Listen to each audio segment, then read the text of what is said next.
So here's the chart for right now.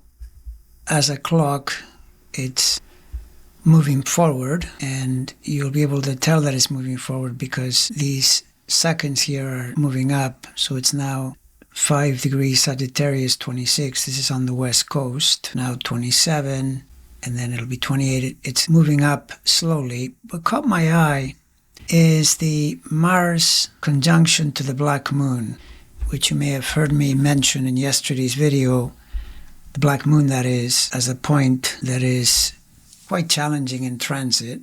And so if it's transiting, conjoining, opposite, or square something, it tends to be difficult, particularly in the context of the event we all witnessed yesterday, the fallout from which is being dealt with today in a pretty major way. And I wondered about this conjunction because you might think, well, big deal, it's a conjunction of two planets. But what you have to realize is the significance of how frequently this happens. And the truth is, it's not all that frequent. And I'll show you why. So now I'm displaying it just showing Mars and the black moon without all the other planets. And what I do is, if I move back to yesterday, the Mars is before the black moon. The black moon is in front, but the black moon is retrograding, so it was due to conjoin it today. And now if I keep going, the black moon moves backward.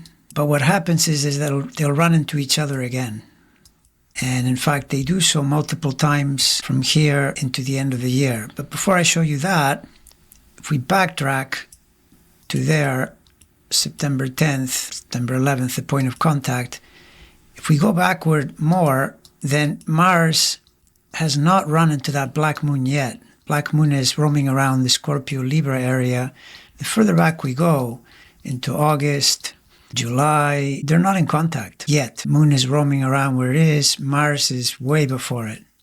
So I have to go the other way into September to arrive at first contact, which happens, in fact, September 10th, 11th, right in there. And next thing we look at is, well, okay, they're conjunct. Is there some connection to yesterday's event? Well, certainly, if we look at the American chart, 23 degrees Libra is in this region here. And yes, it's a loose trine to the moon and to Mars, but the concern would be that it's also in a direct square to Mercury and to Pluto. And Pluto-Mercury cutting across the second, eighth houses of the chart can be pretty nasty stuff. The Mercury is a really important planet because it rules cardinal parts of the chart, the corners, the 10th up here where the government is, and the 7th here where you could say all U.S. relationships, how the populace is relating to each other, to itself, etc., which these days clearly it is not doing well. We're a very divided nation. So the Mercury is besieged in that sense, but it's at birth. It's a complicated Mercury having a Pluto opposition, and then this black moon Mars situation making squares. So I would say definitely it is valid in terms of relating it to the U.S. chart.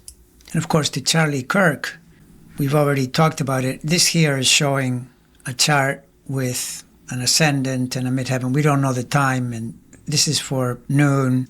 Ignore the ascendant, midheaven. Don't think of these planets being above the horizon or anything like that. This is for a noon moon, which could actually be earlier, as early as 3 degrees, or later, as late as 17 or 18. But the black moon Mars is in here. It's very significant for this chart. So there's no question that that conjunction is affecting him. And as for this guy, now we have an actual chart. This is his 10:54 a.m. is the chart. And once again, you get a bit of a contradiction if you say, well, the black moon is down here at 23 degrees. It's trining his sun, sextiling his moon. Yes, but it's directly squaring the Saturn-Venus conjunction. So on that account, it's a pretty stressful black moon Mars conjunction and definitely links to his chart through meaningful degrees. You might project, and it's a pretty easy projection given this guy's way of filtering, his personality, his scorched earth, often mendacious approach to literally everything, that he would try to capitalize to his advantage on the fact that there's a Mars black moon conjunction in here. Why? Because it's trining his sun and sextiling his moon. And so, yes, in this direction becomes dangerous as well. But you could argue that, for example, that Mars black moon pointing at the 12th sign is also pretty much concurrent with all the latest, most awful Epstein material that has surfaced as well, and can become a pretty good link to saying, well, he's getting pressure from the Epstein thing to the 12th sign, dirty deeds, hidden matters, blah, blah, blah. He just then looks around, sees an event that he can talk about and turn to his advantage, point at the radical leftist, whatever, and so he uses it that way. Bottom line, though, definite links to his chart as well, by way of where it is, the Black Moon Mars conjunction. And now finally, this graphic in which I'm showing the ephemeris positions of Mars and the Black Moon, displaying that on September 11th, today, it's the exact conjunction, but it's effectively there as of yesterday.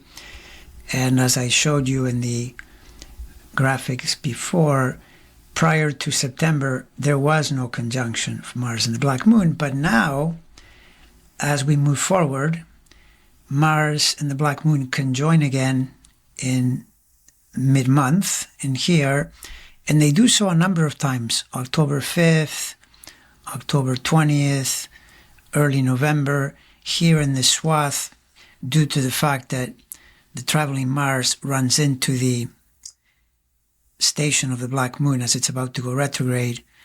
They make a 3-day period conjunction, but after that, they disconnect from each other. The Mars is in Sagittarius, the Black Moon is in Scorpio here, then the Mars goes into Capricorn. You can take my word for it, by January, Mars is getting ahead of where the Black Moon is, which is what you would expect, because remember, the Black Moon has a 9-year orbit. Mars is a 2-year orbit. It's going to move a lot more quickly. The only reason these conjunctions happen is because the Black Moon does not move forward smoothly. If you use the mean Black Moon, it looks like it's moving forward in an even way, because the mean Black Moon is the average. But if you use the true Black Moon, what it's actually doing, then you get these gyrations and you get the possibility of these multiple conjunctions. So what does this mean? This could mean we are due to see more patterns of violence during these points, or at minimum, perhaps the relitigation of the violence that started September 10th, 11th, or both. And, one of the reasons this could make sense is, notice that this event that took place yesterday was not the lone martial warlike event, because we also had Russia bombing, invading Poland's airspace, getting their drones shot down. So there may be something to what is going on here with Mars and the Black Moon. So we need to keep an eye on it. But now we have the dates, which are these different dates in October, November, and the fact that after that, there is a separation. And I'll end by saying that I would encourage those who are interested in astrology to track the Black Moon, and I suggest tracking the true position, because it moves enough that when it connects to your planets day by day, whenever it does a conjunction, a square, an opposition, and you can then contrast that when it's doing sextiles and trines. The point is that it's an energy that is interesting to study. And there, of course, it can get a little complicated in that it would help if you look at the Black Moon in your birth chart to see what it's doing. But even if you didn't do that, even if you simply followed along and, for example, you realize that you have a planet at 18 degrees Scorpio, well, that would be September 20th, or if it's in the late Libra range, what is it contacting in your chart, if you happen to have planets there, and so on. And this is the best way to study astrology, by tracking planets as they are traveling and gauging how they feel and what shows up in your life. And what then happens is you begin to build a kind of internal encyclopedia of how you felt at different times, and you get this sense of what the planet means, the potential for evolution around relating to the energies. Because, for instance, if I talk about something like Saturn or Pluto over the years, I've noticed I've improved a lot in my relationship to those planets. And so then I can't say that something I experienced 30 years ago, Saturn transiting through a planet, feels the same as today. But there's that flavor that you get. You get this sense of how it feels, and that's indispensable toward self-awareness, self-knowledge, and ultimately empowerment, which is nothing other than a growing skill in the management of one's mind and body, and literally one's life.